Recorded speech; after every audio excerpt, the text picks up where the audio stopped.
Hi, everybody. Welcome to another episode of iWoofs. I am here, as per usual, with my dad, Dr. Ian Dunbar. How's it going, Dad? It's going very well, Jamie. And how's it going for you? It's going great. Well, that is truly marvelous. Fantastic. Good. All right. Well, today we're going to talk a little bit more about dog-dog reactivity. And we're going to talk about how to manage and train your dog at a dog park if your dog is struggling with dog-dog reactivity. So, what do people do if they're at the dog park with their dog? Well, I mean, to work with dog-dog reactivity, don't go in, obviously, but Right. It's a marvelous sort of underutilized Tool? tool to Place? thank you. The place. There you go. So, last episode we were talking about walking and walking to the park. So step by step, how do we get the dog used to this? I mean, like cacophony of canine activity. Well, go and sit down, take a blanket, take a folding chair, sit down, say 50 yards from it. At any point where your dog is not reacting and he happily takes a food reward from your hand and spend some time there. It's the same as the park bench routine. You need time. Yeah. And once you are certain that your dog's okay right here, and you want him in a situation where he can see the park, he can see through the fence, and he can see the line of dogs coming in and leaving. And the good thing about dog parks, I found you do occasionally get a few dogs off leash outside the park. But they're usually very nice dogs. The majority of dogs that are near a dog park are on leash to go into it. They tend to pull on leash a bit, and when they're in, the owner lets them off leash and they do their own thing, and so does the owner. So it's a pretty safe place. You're not going to be molested by a dog, I think, that you're going to have trouble with. So you sit down till your dog's fine there, giving the running feedback when dogs come up to the fence, and then you move 5 yards closer, and 5 yards, and so on, step by step. But you don't move till your dog is totally non-reactive and comfortable here.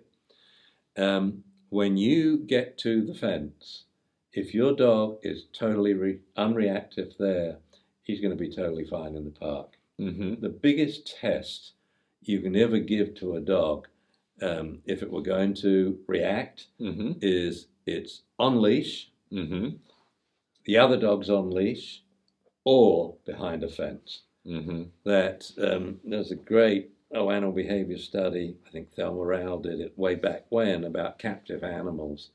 And basically, if you put a fence between two animals, it increased the number of interactions 40-fold. Both pleasurable ones and undesirable ones. So both friendly ones and agonistic ones. Yeah. But it's a great way to view your dog's behavior like under a microscope.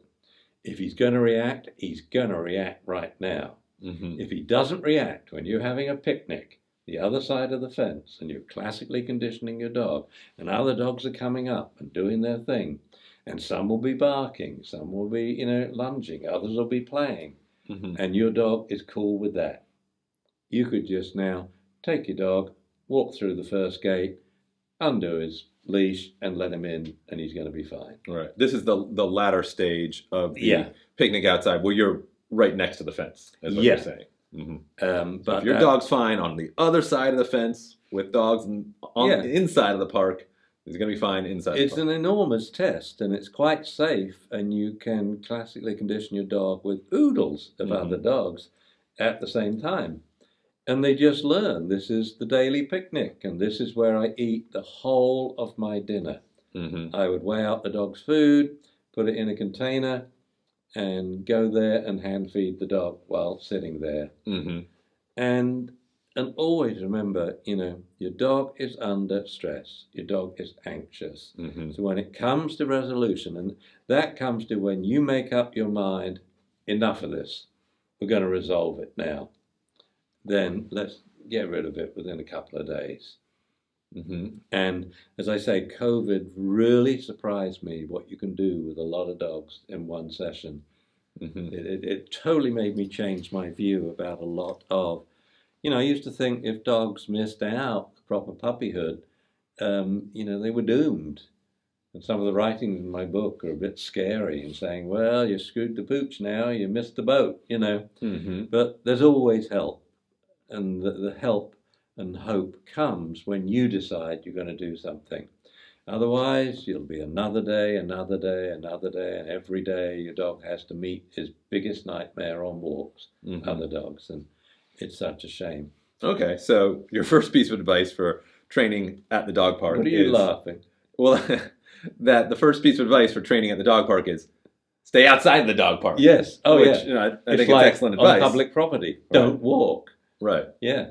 Once you've gotten to that point, I mean, and it sounds like in a lot of ways it's very similar to the park bench exercise. This is kind of like the next level of the park bench exercise, where you go to a place where you're likely to see dogs, and you're likely to see dogs running around and barking and being off leash and stuff like that. Once you get to the point where you feel confident that you're ready to go into the dog park, do you have tips or tricks for how to keep your dog happy and calm? I would now, if you truly have followed this 4-step process for teaching your dog to walk on leash, I would go in with my dog on leash, immediately have the dog sit, stay, watch. Mm-hmm. And his butt will be nose vacuumed by about 50 noses. He sits, stays, and watches through that. Mm-hmm. And it just makes it easier on him. It makes the other dogs more relaxed because they're sniffing the dog's butt from behind, and it's not moving. Mm-hmm. It's not like the dog is then turning around and they're nose to nose and facing. And just doesn't matter what happens, you keep your dog in a sit-stay. Mm-hmm. And I had once Omaha in a sit-stay, and a golden retriever came flying up to him, bit him in the back of the neck, wouldn't let go. And I knew the owner because she'd been to puppy class with 2 previous puppies that both got run over, going from car to front door. So this one, she was so embarrassed that 2 of her dogs had got run over, she didn't come to puppy class. Mm-hmm. So this one on a beach in Marin, and it has a tiger by the tail. It's now clamped onto Omaha's neck and wouldn't let go. Okay. And I actually learned. I eventually hit the dog. We couldn't get it to let go. Mimi had Omaha by the tail to keep him still, and it wouldn't let go. I tried a stick. I tried forcing the dog's open. He was clamped shut. So I had my hand under his chin. I said, "Let go!" And I just smacked him on top of his nose like this, which had no effect whatsoever. Okay. Desperate times. But I broke my hand, this bone here, and I screamed. And the dog let go immediately.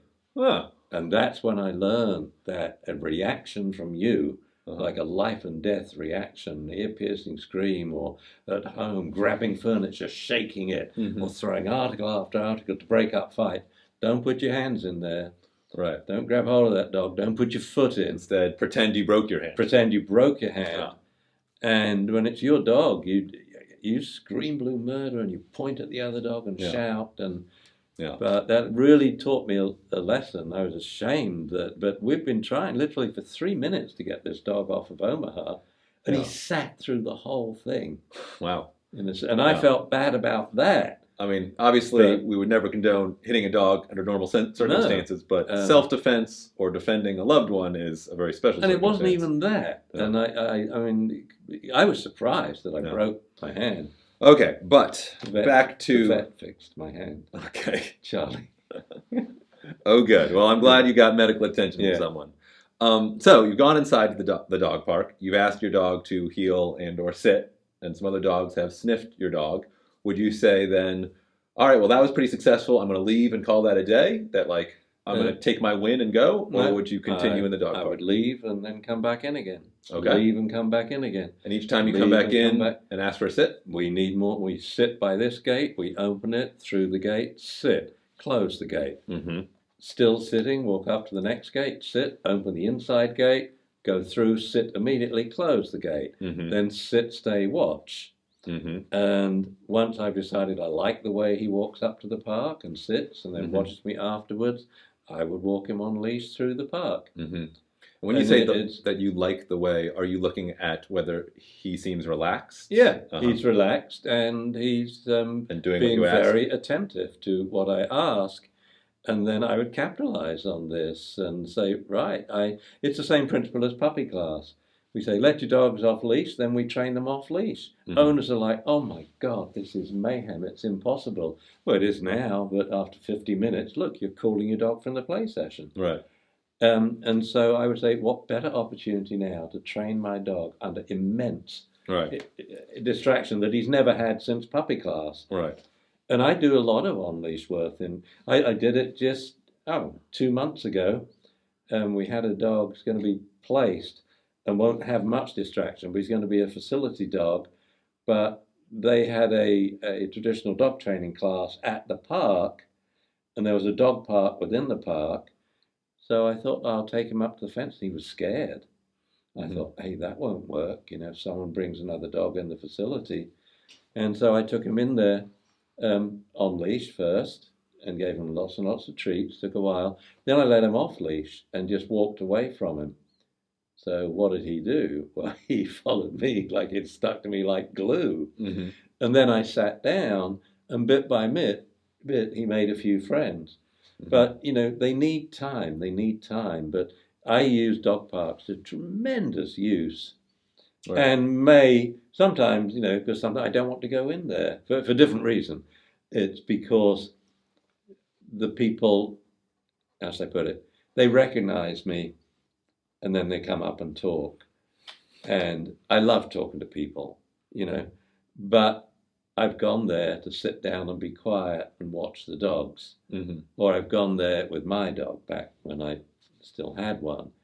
And I like the silence. Yeah. And it's like if I were a proctologist, I wouldn't want someone coming up saying, can you look at my butt? I got a problem here, So you'd enter back to the Dog park. The dog park. The So mission, the topic. Enter and exit repeatedly. Yeah. Then once you're very comfortable with your dog going in, you feel like your dog is behaving the way you want them to. They're attentive to you. They seem like they're not stressed. Then you do some training in the park on leash, healing on leash. Then I would position practice changes. a 1-session dog park recall. Uh-huh. So, So now you're letting the dog off leash? yep, let the Okay. dog off leash and walk away from it. Mm-hmm. And every time it checks in, it gets a bit of its dinner. Mm-hmm. Food reward, food reward, food reward, food reward. Then I walk away again. Mm-hmm. But I would definitely now put in a distance sit Mm-hmm. and a dog park recall. Because once you've got it there, you've got ultra reliability. Right. I wouldn't waste that opportunity. And if your dog got into some scraps with other dogs, how do you handle that? Oh, I'd run up immediately. Mm-hmm. And I would actually, that's when I would shout for the other owners there. Yeah. Because owners really, really don't like you if your dog's And you're not doing anything and you're about not doing Right. anything. So what would So- you yell? I would say its name. Uh-huh. I would say, Rover, sit, come on, quit it, Rover, sit. Mm-hmm. And then as soon as I get a response, he looks at me, I would say, that's right. Now, I Mhm. don't say good dog yet because of the other people. Right. I'll say, that's right, now sit. Good dog, you sit, you stay, because I'm doing the recall as fast as I can. Yeah. There's a good dog. Now, what was all that about? Mm-hmm. Silly. And I say things like, yeah, that was silly, and you've never done that before. I tell them. Uh-huh. This is for the benefit For of the benefit of the other audience. people, right? Yeah. Because you don't want to be someone who brought their And it was obvious I came into the park too early. Yeah. So I would probably put him on leash and stay with him close to me in control sitting, because I don't want to make a hasty exit yet, Mm-hmm. because then it's harder getting back in the next time. Right.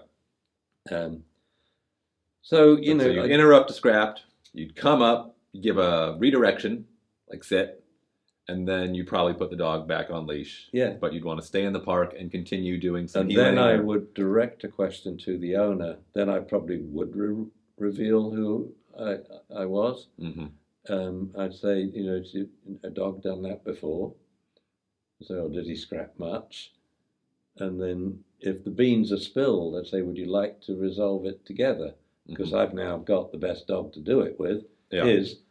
and I would say, just put your dog on leash and let's walk round together, and then we'll switch dogs and hand feed treats and do, a lot of Right. fun stuff, because that's the one dog to work with. I Right. don't know why I missed out. He wasn't ready yet. Yeah. But dogs are like us. People think dogs are dogs. They're not. Dogs have best friends and best enemies. Right. And there's some dog comes along, and it's usually the dog is displaying signs of being uncomfortable or fearful itself. Yeah. Or the person, Right. because that immediately transfers fear to their dog. And I used to get a lot of that when I had, Malamutes, and then, the Rottie Ivan and Kelly's Rottie and Claude. I used to get a lot of weird looks from people, like praying this dog was, okay. Yeah. Yeah, I mean, I think that's a very interesting point. I think if someone's dog gets into a scrap with another dog at the dog park, their first reaction would be to avoid that dog. Mm-hmm. And what you're saying is this dog is actually the ideal candidate for repairing whatever, social lack of savvy If is we there. had them both on leash, we could distance them. Right. Both. Seems like a very important question, though, is whether you can get along with the other owner. That if you can have a productive and cooperative, discussion. Well, if we've moved into training, I wouldn't say so. I would just walk out there. Any one person in the park I did not like or felt I didn't want to talk to or get on, I just leave the park. Yeah.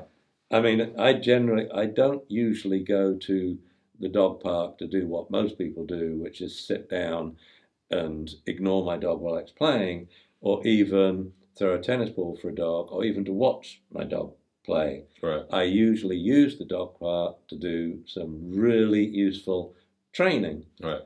And in my off time, and I don't mean this in any way offensively to our audience here, I don't want to be talking to dog owners and other dog trainers in my off time. Right. I'd rather talk about gardening, skiing, anything but dogs. I mean, it is our business. Yeah. And I'm sure what I'm trying to do, though, is put ourselves in the shoes of our listeners in terms of like what they might do. Yeah. And thinking about how if you bring your dog to the dog park, you think that, they're ready for this experience, but they do happen to get in a scrap.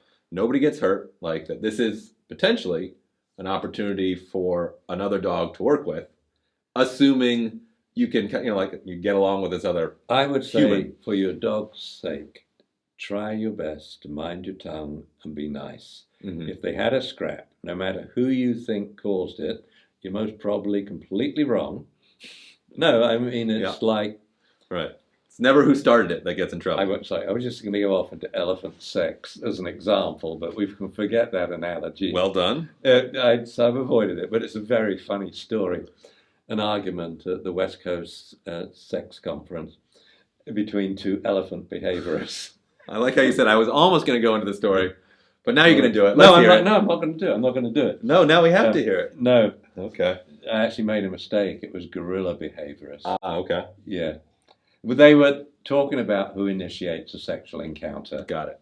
And it was a male behaviorist and a female behaviorist. They got into an argument. Yeah. And, I don't know if I can tell the story. Oh, I can. The male behaviorist said, no, it's the male who initiates it because he signals with his... And she said, and why do you think he's doing that? Because she did this. She did up and demonstrated. Okay. And it was highly intellectual, very funny. I think the point being it's very hard to tell who initiates a interactive behavior. Any interactive behavior, yeah. And it's usually the lower ranking dog. It's almost always the most fearful or anxious dog. Yeah. Almost always. They break a rule and they make eye contact, or we have on video, if I can find this, it's incredible. The cameraman got it doing my telly program, a 200 millimeter telephoto lens, and his dog's 100 yards off, and he got it in full frame. It's a bit, you can see it. And one dog goes up to another, into its side, and the other dog freezes, like this. And then he just lifted this paw like that. Wow, this other dog explodes. He should have been frozen. They're the rules. Okay, in rank. Once you know your rank, you should be totally still till I make the signal. But he just moved his paw like that. And one hell of a fight. Mm-hmm. And then it stopped. And I guess he never moved his paw again without being requested. So you're usually wrong. So what you both want to hear is, well, no harm done. Shall we see if we can do something to get both dogs more confident? Mm-hmm. That other owner is feeling just the same as you. So don't let it go into anger, because you do spoil the ideal chance to resolve it. Because of anyone in here, he's the one who would most like to get rid of this behavior.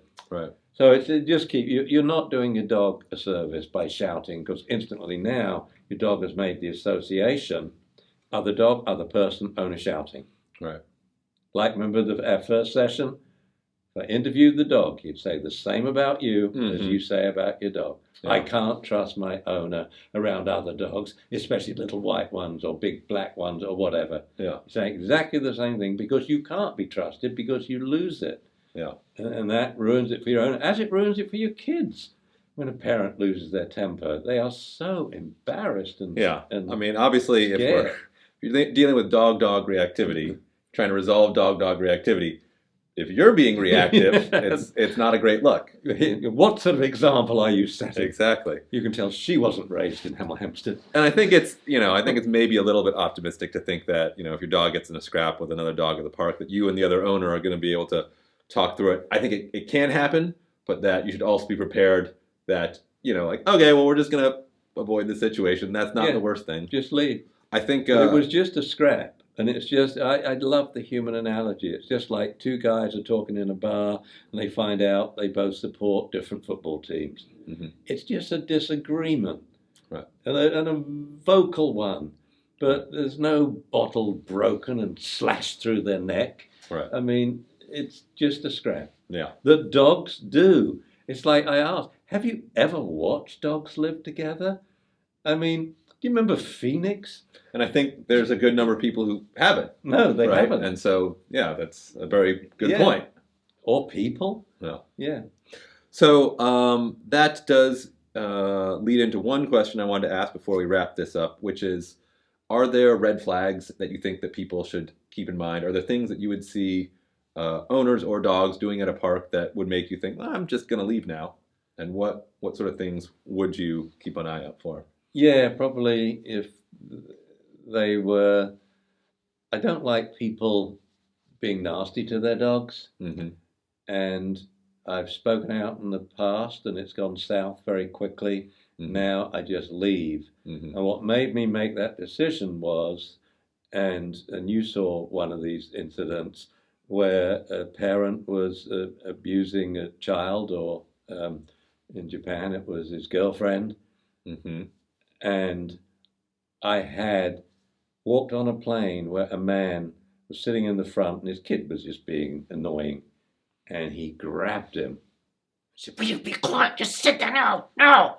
And he did this ugly, it was right, I'm boarding. And I thought, holy shit. And I walked to the back of the plane and I sat down and I said, if he were doing that to a dog, I would have stopped it. Mm-hmm. It was his child. And I walked by. I thought, how have I got my priorities wrong? So I swore, from now on, I'm probably going to let the dog go. Mm-hmm. I may call the police if what he's doing is illegal, mm-hmm. but I'm not going to try and reason it, because it's always gone the wrong way. Right. With people, I'm never letting that go by again. Never.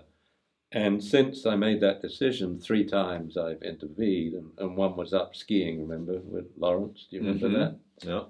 Yeah. I thought that was with the dog. That actually was with the dog. Right. I'm sorry. Okay. But if you saw someone being nasty with their dog, that'd be an excuse for you to just... How many times did he kick the dog? And he lifted this German Shepherd off the ground with his foot. Yeah.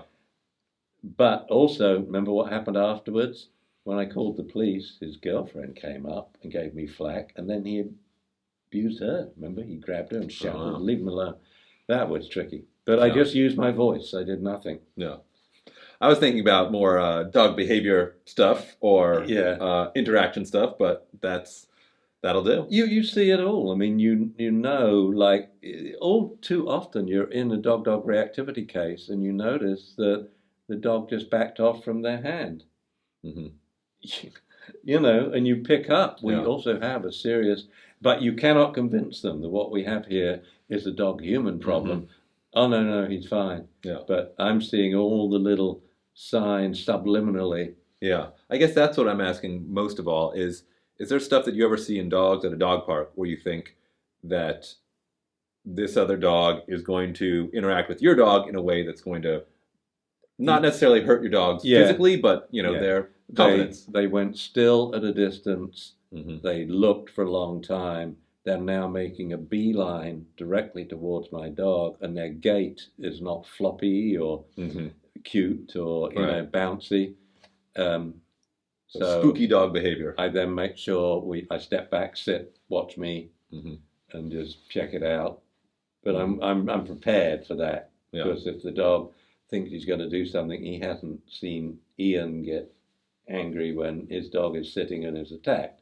After the Omaha thing, no, I would respond with my voice right up, and you know what kind of voice I've got, and I would be finger pointing, and the words I'd be shouting, come here, you, because I know if there's two words that will make a dog retreat, it's come here, and shouted by a finger pointing human. A poorly trained dog.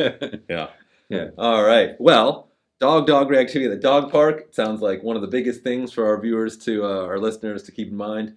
Don't be in a hurry to go in the dog park. Make sure that you've got good control and your dog is very confident and comfortable outside of the dog park, and that actually represents, in some ways, a more challenging place when you're separated by that barrier.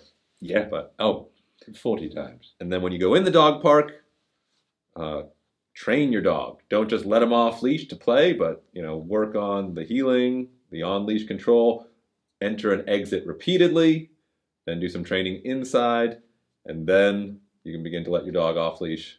Yeah. Work on some recalls. So now I think to finish up dog reactivity, which will be another iWoofs, we just have to talk about the fun stuff. Yeah, we How definitely teaching tricks and being silly can really help your dog out.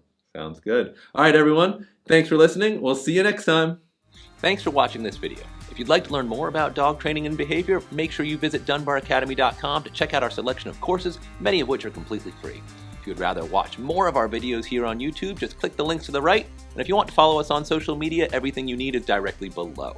As always, please make sure to like, comment, subscribe, and don't forget to click the bell for notifications.